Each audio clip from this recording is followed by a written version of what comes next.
friends, it's Dimitri with Urbashka Streetwear. Today I want to talk about an interesting topic, and that is how much of each size do you order when you're placing especially your very first inventory order for your clothing. So you're just starting out and you need to buy like 50 or 100 t-shirts, however many t-shirts you're buying. And one thing that you might do, which is a problem, is let's just put a common distribution here. So a lot of times when you're starting a clothing brand, you have small through 2XL. That's like a lot of clothing brands do that. And let's say that you are ordering 50 t-shirts. One problem that people make, they might do, is they might just go down the list and be like, okay, I'm just gonna order 10 of each and it's gonna be fine. Well, what might happen in this situation is that you sell out of all of these, the bulk of the main sizes, and then let's say you sell 5 of these, so you have 5 left, and you sell 5 smalls and you have 5 left. Well, now you have 10 shirts left that are not selling because most of your customers are in this range in sizes, and 10% or 10 out of 50 is 20%. So 20% of your inventory is basically dead and stale. And these customers right here, they really want to buy the shirt, but they can't because you ordered too much of these sizes that is not appropriate and it's not tailored to your specific size audience, the specific demographic. That's kind of what we're going to be talking about today. So when you have sizes, typically, this isn't for every situation, but for a lot of situations, you have a distribution like this on a bell curve. So you might have small here, medium, large, extra large, and 2XL. A lot of times you're going to have the most customers be within this sort of size range, and you have to figure out exactly how your bell curve looks like. Your bell curve might actually look like this. It might actually be more like small, medium, large, or it could be more on this end, and it could be more like this. So the way you figure that out is by figuring out the demographic of your audience. So the demographic is basically the type of people that you're selling to, or your target market. And those things include sex or gender, male or female. They can include region, so where your people are from. A lot of times people in Europe or Asia, they are typically less heavier than Americans, to be honest. That's simply a fact. So if you are selling primarily to an American audience, for example, you might want to order a little bit more of this size rather than this size. Other examples of demographics include age or lifestyle. The lifestyle one is interesting. Lifestyle. If you're selling to primarily people that are super athletic, you might not be getting a bunch of really large sizes simply because of the fact that those people they might be smaller, and that also depends on what kind of athletics they're into. So for instance, bicyclists, they're obviously a little bit more slender, but people that are bodybuilders, they're like bigger, so you might actually be ordering more of the large sizes for bodybuilders, whereas for bicyclists you might be ordering more of the smaller sizes. So those are just some quick examples of things that you want to think about. So what I would do if I was starting out is be, okay, who am I selling my products to? Am I selling them to athletes? Am I selling them to people in college? Am I selling them to people doing construction work or older people? You want to figure out your target market and demographic so that you can make a more accurate distribution of sizes, and then you can go ahead and order that from your manufacturer or printer so you can get a really good distribution. So why is ordering the correct amount of sizes really important? Well, the reason why it's important, I mentioned this earlier, is you don't want dead inventory. So that's inventory that is sitting there, it's stale, it's not moving, simply because of the fact that you do not have enough customers that are maybe, let's say, smaller in size or larger in size. Because like I mentioned earlier, a lot of times you're going to have this sort of distribution. Not everything, but a lot of times. You don't want dead inventory. You want to satisfy most amount of customers.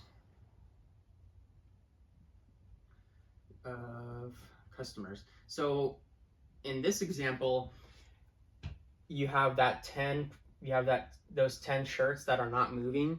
Well, what would have been smarter is if you would have added those 10 within this inventory right here, and that way you could sell out of this product and satisfy the most amount of customers. And that's the other thing. You don't want those particular items to be taking up valuable real estate space on your website. Real estate space on site. So this is important because when someone goes to your website, if you have just bajillions of products and just everything's sold out, except for the stragglers, the smalls or the double XLs, that is basically causing kind of frustration in your customer because they can't get the product that they want, but it's always listed there.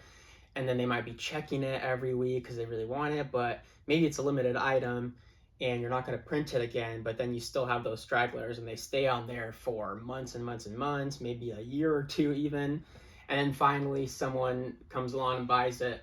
But basically that item, that listing is there indefinitely until it sells out, right? Unless you make a mystery box or something like that and someone buys it in their size. But you don't want those sorts of stragglers to be taking up the valuable real estate space on your website. You want to have the products that usually have the most amount in stock of each item until the whole thing sells out if you do an accurate distribution.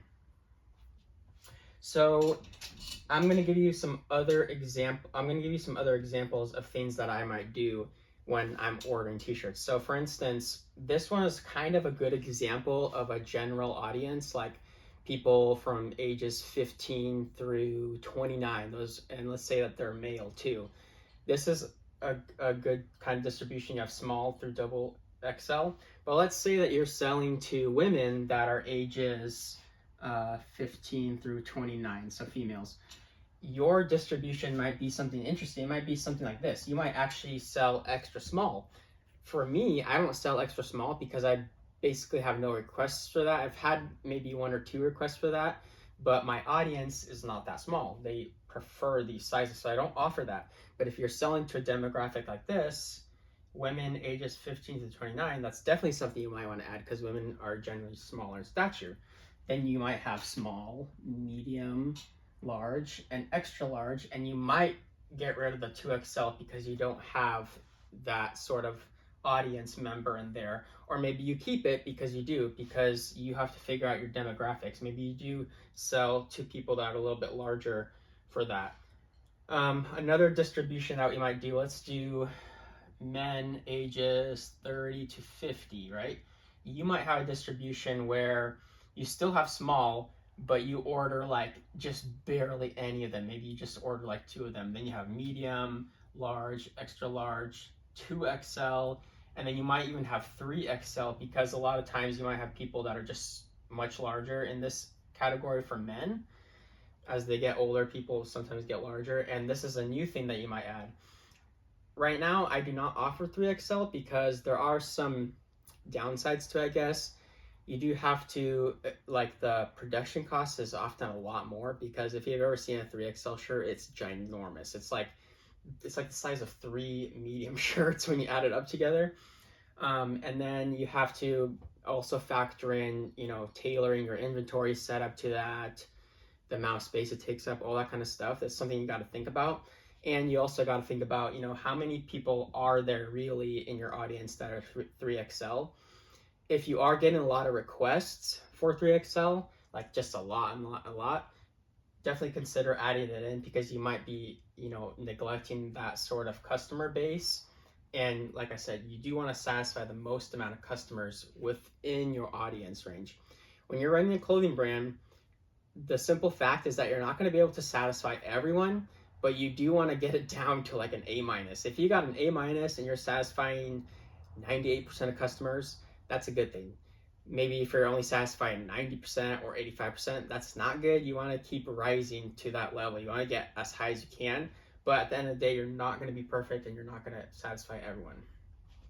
So how would you go about figuring this out? So basically, I mentioned earlier, you have to find demographics. Find demographic. You might want to, when you're starting out, depending on what audience type you might have, you might want to aim for a general distribution if you really don't know who you're selling to. And by general distribution, what I mean is this graph right here, where you have just a very simple distribution of sizes. You have less smalls, a little bit more mediums, the most larges, a little bit less extra large, and then the least 2XL. You might want to try this out because you simply might not know exactly what you're doing. And then what you do from that point on is you experiment. This entire thing, it requires multiple iterations. Let's say that you sell out generally most of these sizes. Maybe you have a couple stragglers. Well, on the next drop that you do, the next t-shirt release, maybe you order a little bit more smalls or a little bit more 2XLs or a little bit more extra larges. You have to basically experiment with your brand. I can't give you the advice exactly how much to buy each one. You have to experiment. Then when you experiment, what you do is you pivot. That's the last point. Pivoting means that you're basically getting close to figuring out exactly what distribution of sizes you have.